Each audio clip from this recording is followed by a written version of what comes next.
Umakyat na sa 26 ang naiulat na nasawi sa magkakasunod na pananalasa ng bagyong Mirasol, Nando at Opong at ang hanging habagat ayon sa National Disaster Risk Reduction and Management Council.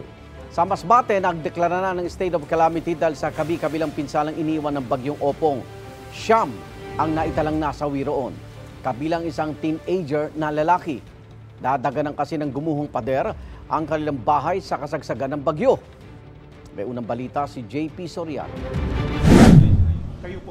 Mabait, malambing na anak at apo at isang mabuting kaklase na puno ng pangarap sa buhay ang 16 na taong gulang na si Brian Bolaño. Pero sa kasagsagan ng bagyong Opong sa Masbate City nitong Biyernes, ang kanyang buhay maagang natapos. Pasado alas 4 ng madaling araw habang nasa loob ng kanilang bahay, nabagsakan ng gumuhong pader ng kapitbahay ang mismong silid kung nasaan si Brian.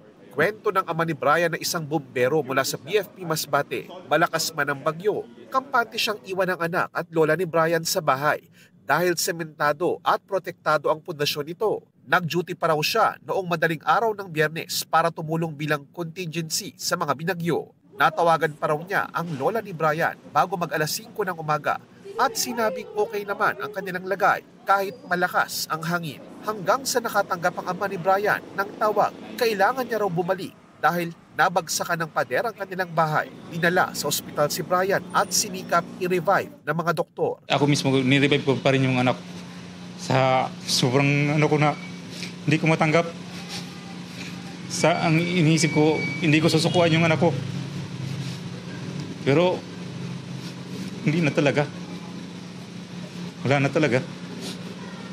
Isa si Brian sa 9 na namatay sa probinsya ng Masbate dahil sa bagyong Opong. Hindi bababa sa 10 katao pa ang vine-verify ng PDRRMC ng Masbate kung may direktang kaugnayan ng pagkamatay sa bagyong Opong. Problema pa rin sa probinsya hanggang ngayon ang mga nagtumbahang poste ng linya ng kuryente at mga higanteng punong binali ng malakas na hangin. Wala pa ring maayos at stable na linya ng komunikasyon ayon kay Masbate Governor Richard Ko. Nabanggit ng Masbate Electric Cooperative na posibleng abutin ng 1 buwan bago tuluyang maayos ang supply ng kuryente sa buong probinsya. Nangako raw ang Department of Energy na tutulong sa lalong madaling panahon para mas mapabilis ito. Nagsabi na rin daw ang mga nangungunang telcos na puspusan ang kanilang pagsasaayos ng signal. Isa sa mga pangunahing problema ng mga taga-Masbate ngayon ay pagkain at tubig. Naiparating na raw ang first batch ng deliveries ng pagkain at tubig at dadalhin na ang mga susunod na batch